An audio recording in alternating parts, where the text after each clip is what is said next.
శ్రీ మహాగణాధిపతయే నమః. ఐం మహాసరస్వత్యే నమః. శ్రీ లలితాంబికాదేవ్యే నమః. కన్యారాశి వారికి ఈ మార్చి 1వ తేదీ నుండి నెలాఖరు వరకు కూడా మాసఫలాల కార్యక్రమములో భాగంగా ఎలా ఉంది అంటే చాలా బాగుంది, యోగవంతముగా ఉంది అని నేను చెప్పగలను. నేను గతంలో నుంచి చెబుతూ వస్తూ ఉన్నాను, కన్యారాశి వాళ్లకు దాదాపు 10-11 సంవత్సరాల వరకు ఏకధాటిగా మహాద్భుతమైనటువంటి యోగాలు ఉన్నాయి అని. ఎన్ని అప్పులు ఉండినా తీర్చుకోగలుగుతారు, కొత్త అప్పులు పుడతాయి, లోన్లు వస్తాయి.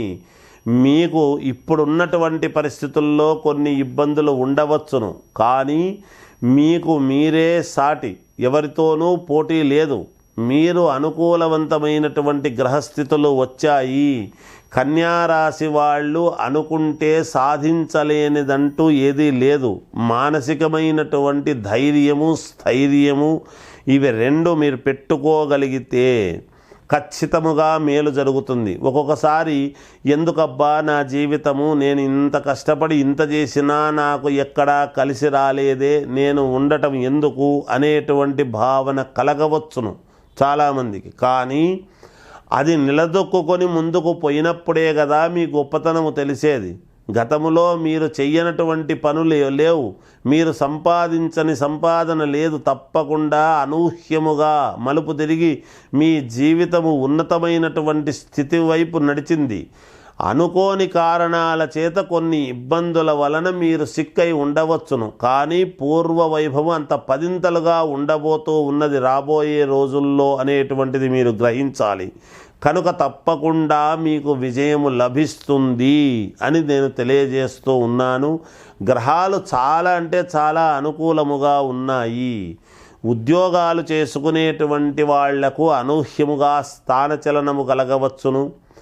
వివాహాది శుభకార్యాలు చేసుకోవాలి అనుకునేటువంటి వాళ్ళు ప్రయత్నాలు చేసుకోండి. విదేశాలకు వెళ్ళాలి అనుకునేటువంటి వాళ్ళు కూడా తప్పకుండా ప్రయత్నాలు చేసుకోవచ్చును. తప్పకుండా మీకు జయం లభిస్తుంది గాక. వ్యాపారాలు చేసుకునేటువంటి వాళ్ళు యథావిధిగా వ్యాపారాలు చేయండి. ఒకవేళ నష్టాల్లో నడుస్తూ ఉండినా తప్పకుండా రేపు ఖచ్చితముగా ఉగాది పండుగ తర్వాత ఇంకా మహాద్భుతముగా ఉంది కాబట్టి లాభాల వైపు మీరు తప్పకుండా దాన్ని నడిపిస్తారు. లాభాలు కూడా మీరు చూస్తారు. ఒక 100 మందికి అన్నము పెట్టేటువంటి స్థితికి మీరు చేరుకుంటారు గాక. 100 కుటుంబాలకు పెట్టేటువంటి స్థాయి మీకు వచ్చి తీరుతుంది. మీ సలహాలు, సూచనలు, మీరు చెప్పేటువంటి మాటలు, మీ నడవడిక అందరికీ పరులకు ఉపయోగపడినటువంటివి. మీకు ఏవి ఉపయోగపడలేదే అనేటువంటి బాధ మీకు ఉండవచ్చును, కానీ మీకు గృహయోగం ఉంది, వాహన యోగం ఉన్నది, స్థలాలు కొంటారు, భూముల వలన బాగా కలిసొచ్చేటువంటి విధానముగా ఉన్నది. ఆడవాళ్ల వలన మీకు చాలా మేలు జరగబోతూ ఉన్నది. ఏదో తెలిసిన వాళ్ళు కావచ్చు, ఒకవేళ బ్యాంకులో మేనేజర్లు ఎవరైనా ఆడవాళ్లుగా ఉంటే మీకు లోన్లు శాంక్షన్ చేయవచ్చును. ఇలా అనేక రకాలుగా ఉంటాయి, ఎవరికి తగినటువంటిది వాళ్ళది. అందువలన చాలా యోగవంతముగా ఉన్నది కన్యారాశి వాళ్లకు. ఎక్కడా అధైర్యపడాల్సినటువంటి ఇది లేదు. కీలకమైనటువంటి నిర్ణయాలు తీసుకుంటారు.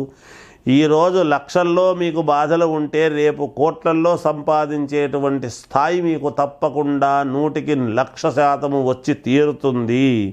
అందరికీ ఒకేసారి రాదు కదా.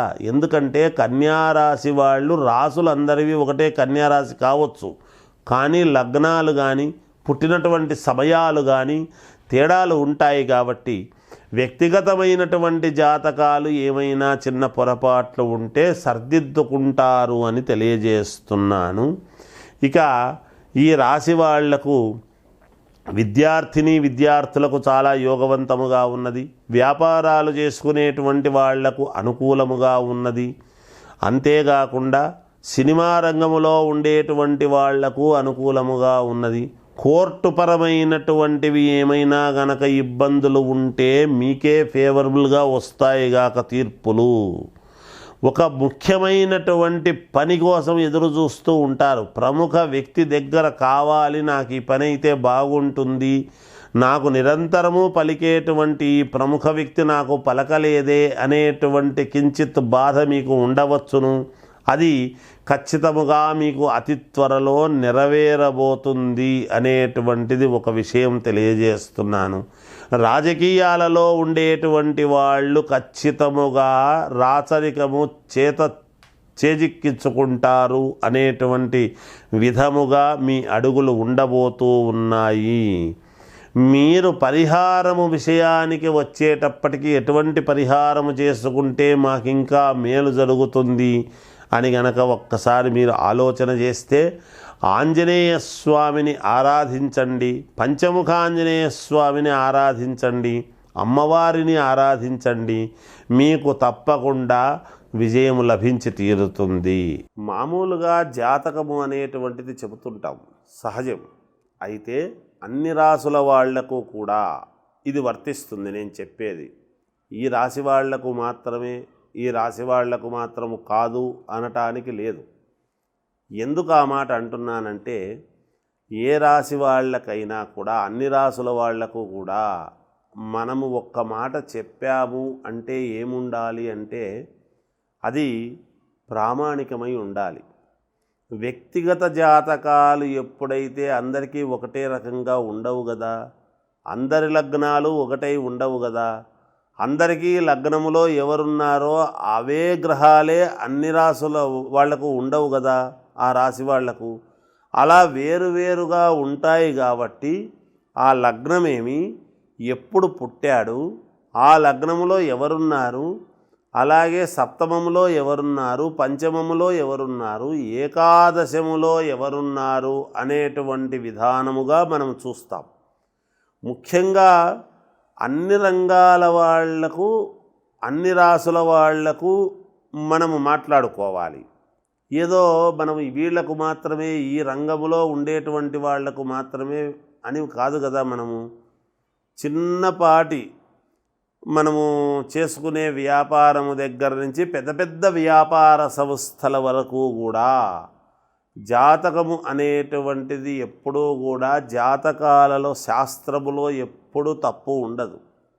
చెప్పేటువంటి వాళ్ళు అందరూ కూడా ఎంతో కొంత పరిశ్రమ చేసి దాన్ని చూసుకొని మహానుభావులే చెప్తున్నారు. అయినా కొంతమందికి కొన్ని ఏవో మాకు జరగడం లేదు, వీళ్ళు చెబుతున్నారు కానీ మాకు జరగడం లేదే, ఎందుకు జరగడం లేదు, మరి అనుకున్నది అనుకున్నట్టు ఎందుకు చెప్పడం లేదు అనేటువంటి ఆలోచనలు ఉంటాయి, చాలామందికి ఉంటాయి, అనేక రకాల.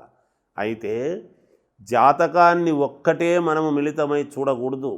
ఏమైనా జాతకములో పితృదోషాలు ఉన్నాయా, పెద్దవాళ్ళ నుంచి వచ్చేటి ఉన్నాయా, తర్వాత ఒక వ్యక్తికి చెబుతాం మనం, ఆ వ్యక్తి యొక్క భార్య జాతకము కూడా ఎలా ఉన్నది, ఆమె వలన ఎలా కలిసి వస్తుంది ఇంటి యజమానికి, అలాగే పెద్ద కొడుకు వల్ల కొంత సంబంధం ఉంటుంది, తండ్రికి పెద్ద కొడుకు కూడా. అలా రెండు జాతకాలను ముందుకు పెట్టి చూసుకోవడానికి కొంత అవసరం ఏర్పడుతుంది. ఇలా అనేక రకాలుగా ఉంటాయి, ఒకటే రకమని కాదు. అందుకని జాతకాలు చెప్పేటప్పుడు మనము చెప్పింది చెప్పినట్టు జరగాలి అనుకున్నప్పుడు దాన్ని బాగా లోతుగా పరిశీలన చేసుకొని, బాగా వంటబెట్టుకొని, 1-2 సార్లు ఉన్న గ్రహాలు ఏమేమి చెబుతున్నాయి, ఏం సంగతి అని తెలుసుకొని గనక మనము ఖచ్చితముగా దానికి సంబంధించినటువంటి ఇది చేసుకున్నాము అంటే 100% మీకు విజయం లభిస్తుందని నేను ఘంటాపదంగా చెప్పగలను. ఇది అన్ని రాసుల వాళ్లకు కూడా వర్తిస్తుంది, ఏదో ఈ ఒక్క రాశి వాళ్ళకనే కాదు. అందుకని అన్ని రాసుల వాళ్ళు కూడా వాళ్ళ వ్యక్తిగత జాతకాలను ముఖ్యముగా ముందుగా చూసుకుంటే మీకే మంచిది, ఖచ్చితముగా మేలు జరుగుతుంది గాక. జయోస్తు.